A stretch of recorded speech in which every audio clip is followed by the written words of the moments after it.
Hello friends, welcome to my channel Poonam study point. Data का मतलब होता है इंफॉर्मेशन या फिर फैक्ट्स, जैसे आपके दोस्तों के पसंदीदा खेल या एक हफ्ते का तापमान।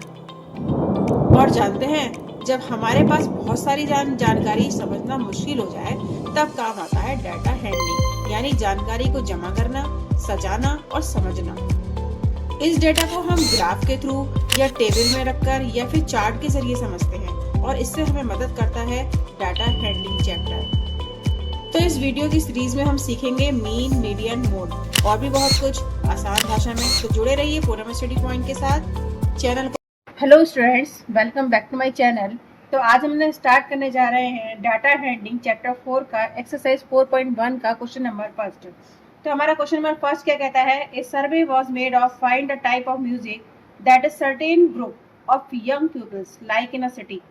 Adjoining pie chart show the finding of this survey.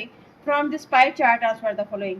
तो आपको यहाँ पर ये पाई चार्ट गिवन है, इसके अकॉर्डिंग आपको यहाँ पर बताना है कि जो सर्वे किया गया है वहाँ पर देखा गया है कि कुछ टाइप्स के म्यूजिक हैं और उनको जो सिटीज़ के लोग हैं वो पसंद कर रहे हैं।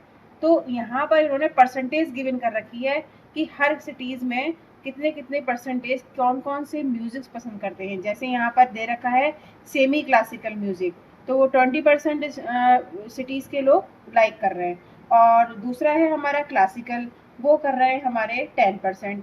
तो यहाँ पर ये सारे इस तरीके से गिवन है।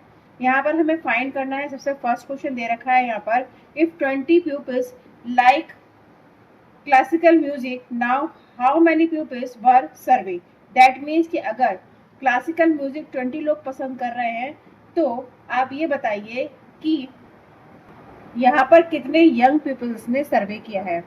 तो स्टार्ट करते हैं यहाँ पर हम क्वेश्चन को सॉल्व करना।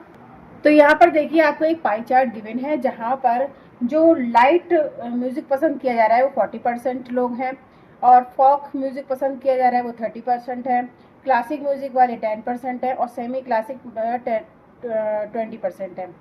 तो यहाँ पर एक क्वेश्चन है फर्स्ट नंबर कि 20 पीपल्स लाइक क्लासिकल म्यूजिक, तो जो 20% है वो क्लासिकल म्यूजिक पसंद करते हैं। तो यहाँ पर दे रखा है 10%, दैट मीन्स कि आपको यहाँ पर बताना है कि अगर क्लासिकल म्यूजिक 20 लोग पसंद कर रहे हैं तो टोटल कितने लोगों ने सर्वे किया था। तो इसके लिए हमें क्या करना होगा? सबसे पहले देखिए हमें ये पता है कि जो क्लासिकल म्यूजिक पसंद कर रहे हैं वो 20 पीपल्स हैं। तो यहाँ पर हम पहले से क्या निकालेंगे कि टोटल कितने हैं वहाँ पर। तो हम यहाँ पर लेट कर लेते हैं कि टोटल यंग पीपल एक्स हैं, ठीक है। तो यहाँ पर हम मेंशन करेंगे टोटल नंबर ऑफ पीपल्स। तो यहाँ पर लिखेंगे हम टोटल नंबर ऑफ पीपल्स, ठीक है, वो हम मान लेते हैं एक्स है।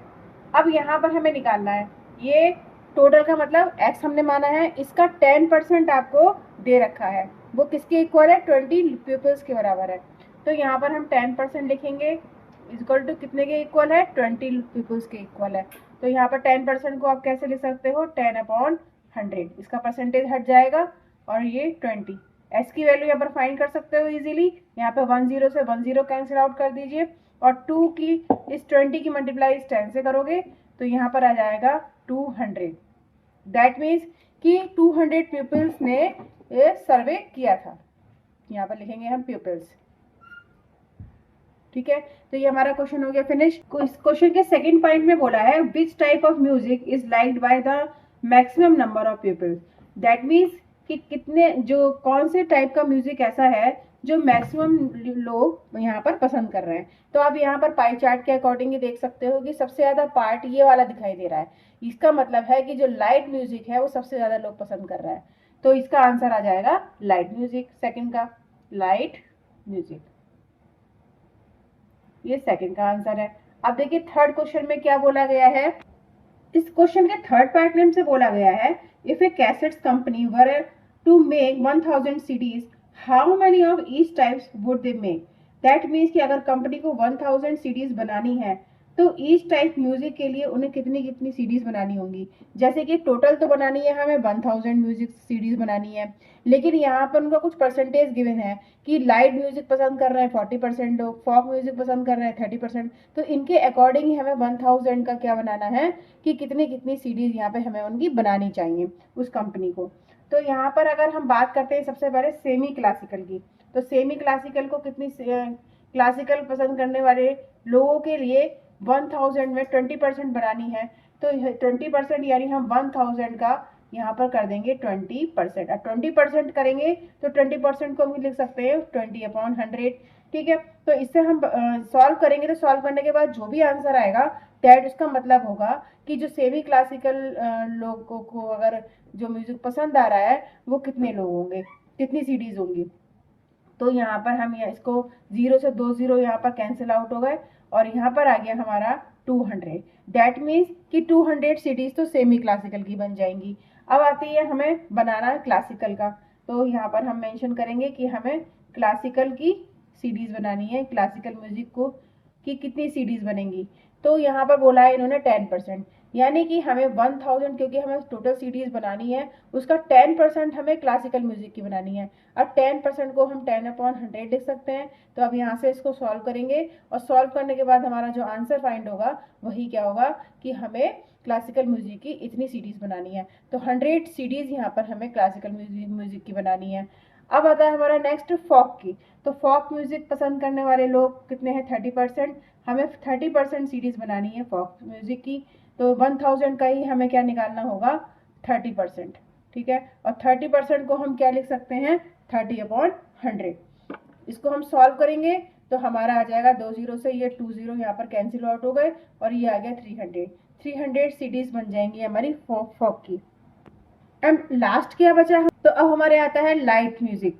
लाइट म्यूजिक की हमें बनानी है 40% म्यूजिक, 40% सीडीज बनानी है। तो 40% सीडीज कितने की 1000 म्यूजिक टोटल, 1000 सीडीज हमें टोटल बनानी है, उसका 40% हमें करना है। तो 40% को हम 40/100 लिख सकते हैं। 2 0 से ये 2 0 कैंसिल आउट हो गए, अब यहाँ पर आ गया 400। दैट मीन्स कि हमें लाइट म्यूजिक की 400 सीडीज बनानी होंगी। तो इस तरीके से यहाँ पर टोटल 1000 सीडीज यहाँ पर आ जाती हैं कि 400 सीडीज तो बनानी होंगी आपको लाइट की, फॉक की हो जाएंगी 300, क्लासिकल की हो जाएंगी 100 और सेमी क्लासिकल की हो जाएंगी 200। टोटल ये मिला के हो जाएंगे हमारे 1000। तो हमारा ये क्वेश्चन होता है कंप्लीट। सेकंड क्वेश्चन करेंगे हम। And now come to the next question. Question number 2. A group of 360-degree were asked to vote for their favorite season from the 3 season, rainy season, winter season and summer season. आपको first question का answer देना है which season got the most votes, यानी आपको सबसे बताना है कि सबसे ज्यादा सीजन कितने कौन से वाले सीजन को वोट सबसे ज्यादा मिले। Now come to the next question. Question number 2. A group of 360 pupils were asked to vote for their favorite season from 3 season, rainy, winter and summer. तो आपको यहाँ बताना है कि group of 360 pupils were asked, 360 pupils हैं उनका group है, वो उन्होंने वोट करा है और पूछा है सब लोगों से कि रेनी सीजन कितने लोगों को पसंद है, विंटर सीजन कितने लोगों को पसंद है और समर सीजन कितने लोगों को पसंद है। इस तरीके से उन्होंने वोट करा है। तो फर्स्ट क्वेश्चन पूछा है इसमें विच season got the most votes, कि कौन सी सीजन को सबसे ज्यादा वोट मिले हैं, यहाँ पर हमें इसका आंसर देना है। क्वेश्चन सेकंड पूछा है find the central angle of each sector, तो यहाँ पर हमें पाई चार्ट बनाना है और हर एक सेक्टर को बताना है एंगल, सेंट्रल एंगल कितने डिग्री का होगा। और थर्ड क्वेश्चन पूछा है draw a pie chart to show this information, आपको जो इंफॉर्मेशन यहाँ पर गिवन है वो दिखाई गई है वो यहाँ पर आपको पाई चार्ट में मेंशन करनी है, ड्रॉ करनी है। तो स्टार्ट करते हैं हम। सबसे फर्स्ट क्वेश्चन दे रखा है विच season got the most votes, तो आप यहाँ पर ये देख रहे हो कि जो समर सीजन है उसमें जो वोट मिले हैं वो 90 लोगों के मिले हैं, और जो रेनी सीजन है उसमें 120 लोगों को पसंद है रेनी सीजन, और विंटर सीजन पसंद है 150 लोगों को। तो जब 150 लोग यानी दैट मीन्स कि वो ज़्यादा हैं, इसका मतलब सबसे ज़्यादा सीजन कौन सा पसंद किया जा रहा है, विंटर सीजन, जहाँ पर नंबर ऑफ वोट्स ज़्यादा आए हैं। तो इसका आंसर आ जाएगा हमारा विंटर सीजन। तो हम यहाँ पर लिखेंगे फर्स्ट क्वेश्चन का answer winter season. Second question हमें करना होगा, इसके सेकंड पॉइंट में पूछा है find the central angle of each sector, that means कि आपको अगर पाई चार्ट यहाँ पर दे रखा है, जैसे कि मैं यहाँ पर आपको मेंशन करके बताती हूँ कि यहाँ पर ये आपके पास ये पाई चार्ट हमें बनाना है, जहाँ पर हमें ये लिखना है कि जो सेंट्रल एंगल है, सेंट्रल एंगल का मतलब ये वाला, अगर मैं इसको बात करती हूँ ये वाला एंगल, या फिर इस तरीके से कट करते हैं तो ये वाला एंगल, ये वाला एंगल, ये हमारे कहलाते हैं सेंट्रल एंगल। तो हमें हर एक सेक्टर का यहाँ पर सेंट्रल एंगल बताना है कितने कितने डिग्री का होगा। तो देखिए हम जब भी सेंट्रल एंगल निकालते हैं तो कैसे निकालते हैं कि जैसे यहाँ पर इसका हमें सेंट्रल एंगल निकालना है समर सीजन का, तो समर सीजन का सेंट्रल एंगल निकालेंगे तो ये हो जाएगा हमारा 90, और हम ये नीचे लिखते हैं टोटल। तो जितना भी टोटल है यहाँ पर हमने टोटल करके दिखाया 360 डिग्री आ रहा है, तो हम टोटल से इसको डिवाइड कर देते हैं। और क्योंकि हमारा जो सेंट्रल एंगल होता है वो ये 360 डिग्री का होता है, तो हम टोटल को यहाँ हम इसको जो 360 डिग्री का है इससे इसको हम मल्टीप्लाई कर देते हैं, तो हमारा सेंट्रल एंगल निकल जाता है। तो यहाँ पर ये पूरा कट हो रहा है, दैट मीन्स कि जो 90 डिग्री का एंगल है वो समर सीजन का बनेगा।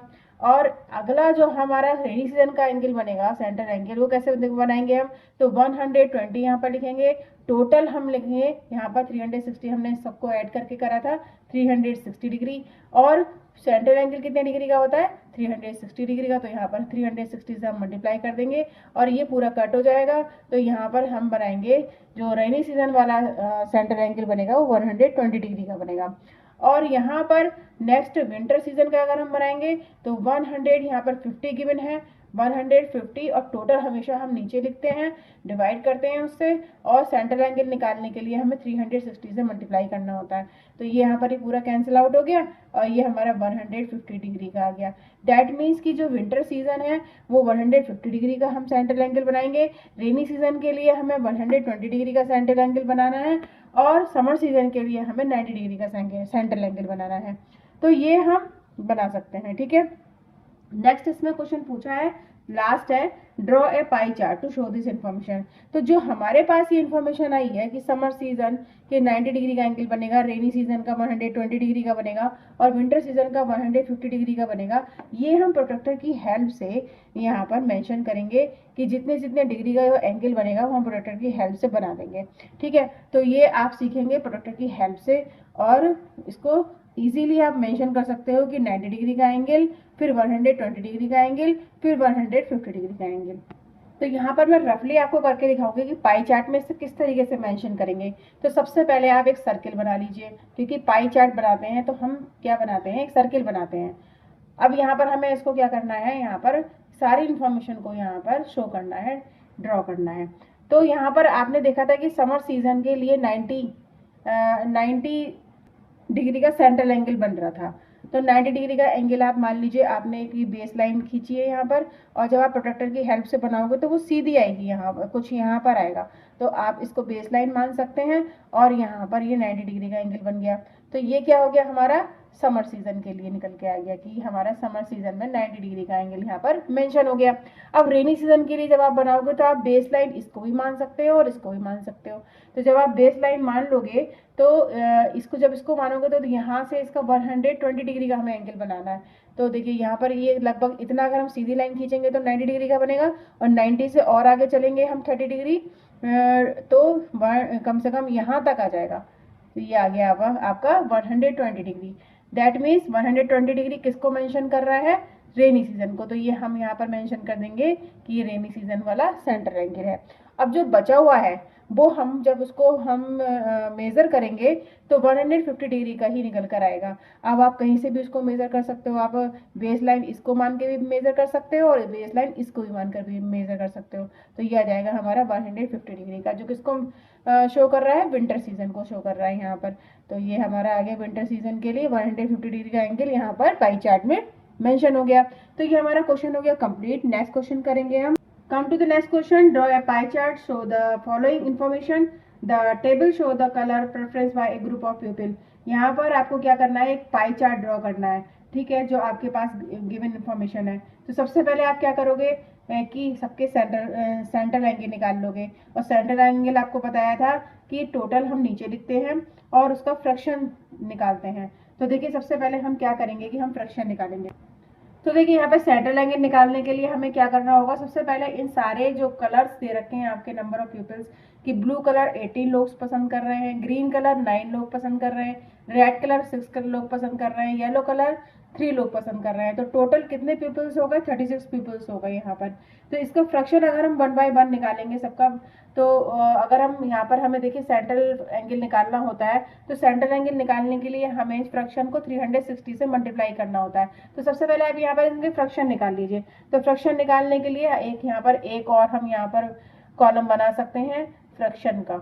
ठीक है, फ्रैक्शन का बनाएंगे तो देखिए यहाँ पर हमारा 18, और फ्रैक्शन बनाने के लिए जो नंबर ब्लू है देखिए 18 लोग पसंद कर रहे हैं, तो टोटल हम नीचे लिखेंगे। टोटल यहाँ पर हमने जब काउंट करा तो 36 आ रहे थे, तो 36 ये फ्रैक्शन में कन्वर्ट हो गया।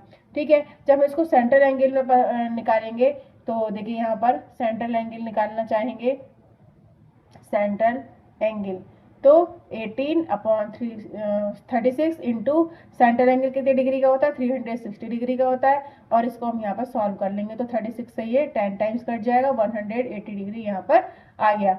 सिमिलरली हम यहाँ पर इसका फ्रैक्शन भी निकालेंगे ग्रीन कलर का, तो 9 अपॉन टोटल हम नीचे लिखेंगे 36, और इसका जब हम सेंट्रल एंगल निकालेंगे तो ये आ जाएगा हमारा 9/36 इंटू 360। 360 हमने इसलिए लिखा क्योंकि सेंट्रल एंगल किसी भी क्योंकि वो सर्किल होता है पाई चार्ट में, तो सेंट्रल एंगल 360 डिग्री का होता है टोटल। और ये हम जब इसको सॉल्व करेंगे तो ये 10 आ जाएगा, और ये हमारा 9 की 10 से मल्टीप्लाई करेंगे तो 90 डिग्री का एंगल आ जाएगा सेंट्रल एंगल। नेक्स्ट देखिए इसका येलो कलर का हम निकालेंगे। अभी हमारा रेड कलर है तो 6 अपॉन यहाँ पर टोटल लिखेंगे 36, और इसका सेंट्रल एंगल निकालेंगे 6/36 इंटू 360, और इसको सॉल्व करेंगे 10 से मल्टीप्लाई हो जाएगा, और ये आ जाएगा हमारा 60 डिग्री। नेक्स्ट है yellow colour. Yellow colour 3 degree 3 यहाँ पर, और नीचे टोटल लिखेंगे 36 यहाँ पर निकल के आया था। और जब हम इसका सेंट्रल एंगल निकालेंगे तो 3/36 यहाँ पर हम निकाल सकते हैं। तो यहाँ पर आप देख लीजिए, यहाँ पर सेंट्रल एंगल निकाल देते हैं क्योंकि यहाँ दिखाई नहीं दे रहा है। 336 इंटू 360, इसको हम मल्टीप्लाई करें सॉल्व करेंगे 10 से ये कट जाएगा, और 10 की 3 से मल्टीप्लाई करेंगे तो हो जाएगा 30 डिग्री। तो आपने देखा यहाँ पर कि ब्लू कलर का सेंट्रल एंगल निकल के आ रहा है यहाँ पर 180 डिग्री, और ग्रीन कलर का आ रहा है यहाँ पर 90 डिग्री, रेड कलर का आ रहा है यहाँ पर 60 डिग्री, और येलो कलर का आ रहा है यहाँ पर 30 डिग्री। इनको हम सेंट्रल एंगल यहाँ पर बनाएंगे, और सेंट्रल एंगल बनाने का तरीका आपको सिखाया था वो आप यहाँ पर देखें। तो देखिए अब इन एंगल्स को हम सेंट्रल एंगल पे जब रिप्रेजेंट करेंगे तो आप यहाँ पर देख रहे हो कि एक 180 डिग्री का बन रहा है, एक 90 डिग्री का, एक 60 डिग्री का, एक 30 डिग्री का। तो सबसे पहले आप वैसे कोई सा भी बना सकते हो, लेकिन अगर हम 90 डिग्री से बनाएंगे तो जो लास्ट में हमारा बचेगा वही एंगल लास्ट वाला बचेगा। तो हम ऐसा करते हैं, सबसे पहले 90 डिग्री का एंगल बनाते हैं जिससे कि वो ईजी पड़ेगा हमारा। तो सबसे पहले हम एक सर्किल बना लेते हैं। सर्किल बनाया हमने, और हमने एक यहाँ से सेंटर से एक लाइन ड्रॉ कर ली सीधी बिल्कुल, ठीक है। और यहाँ से हमने 90 डिग्री का एंगल बनाया। 90 डिग्री का एंगल जब आप प्रोट्रैक्टर की हेल्प से बनाओगे तो इसको आप बेस मानोगे, और यहाँ पर 90 डिग्री का एंगल यहाँ पर बना दोगे। तो ये 90 डिग्री का एंगल यहाँ पर मेंशन हो गया। और 90 डिग्री का जो एंगल है वो किसको रिप्रेजेंट कर रहा है? रेड कलर को रिप्रेजेंट कर रहा था। तो यहाँ पर हम लिखेंगे रेड कलर, रेड कलर को रिप्रेजेंट कर 90 डिग्री का। तो देखिए यहाँ पर 90 डिग्री का एंगल बना, और 90 डिग्री का एंगल कौन से कलर को रिप्रेजेंट कर रहा था? ग्रीन कलर को। तो यहाँ पर इसको हम मेंशन कर देंगे कि ये ग्रीन कलर है।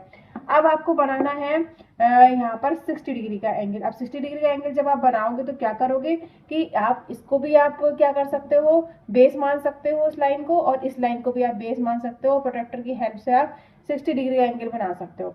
तो जब आप 60 डिग्री का एंगल बनाओगे तो देखिए जब हमने इस लाइन को बेस माना, मान लीजिए हमने इस वाली लाइन को बेस माना, तो 60 डिग्री का एंगल लगभग बनेगा यहाँ पर, और हमने इसको यहाँ पर ड्रॉ कर दिया। तो ये 60 डिग्री का एंगल बन गया। और 60 डिग्री का एंगल किस कलर को रिप्रेजेंट कर रहा है? यहाँ पर रेड कलर को। तो यहाँ पर हम मेंशन कर देंगे कि ये रेड कलर है। अब लास्ट आता है हमारा 30 डिग्री। तो 30 डिग्री का एंगल बनाएंगे हम। तो देखिए इसको हम बेस मान लेंगे लाइन को, और प्रोट्रैक्टर की हेल्प से हम बनाएंगे तो लगभग यहाँ पर क्या आ जाएगा? 30 डिग्री का एंगल मेंशन हो जाएगा, और हम इसको सीधी लाइन खींच देंगे। तो ये आ जाएगा हमारा 30 डिग्री। और जो किसको रिप्रेजेंट कर रहा है? हमारा येलो कलर को। तो यहाँ पर हम रिप्रेजेंट लिख देंगे यहाँ पर कि येलो कलर को 30 डिग्री का एंगल रिप्रेजेंट कर रहा है।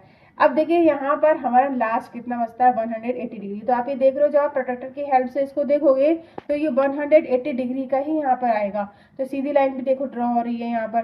तो ये पूरा एंगल कितना आ गया 180 डिग्री, जो किसको रिप्रेजेंट कर रहा है यहाँ पर, कौन से कलर, ब्लू कलर। तो यहाँ पर हम इसको मेंशन कर देंगे कि ये ब्लू कलर को रिप्रेजेंट कर रहा है। ठीक है, तो यहाँ पर ये क्वेश्चन कंप्लीट होता है। उम्मीद है कि आपको ये क्वेश्चन समझ में आ गया होगा। नेक्स्ट क्वेश्चन नेक्स्ट वीडियो में करेंगे। Thank you very much. I hope ये क्वेश्चन आपको अच्छे से क्लियर हो गया होगा। अगर आपको ये क्वेश्चन समझ में आ रहे हैं और आपको वीडियो पसंद आ रही है तो इस चैनल को पूनम स्टडी पॉइंट को आप सब्सक्राइब करिए, लाइक करिए और शेयर भी करिए। Thank you very much.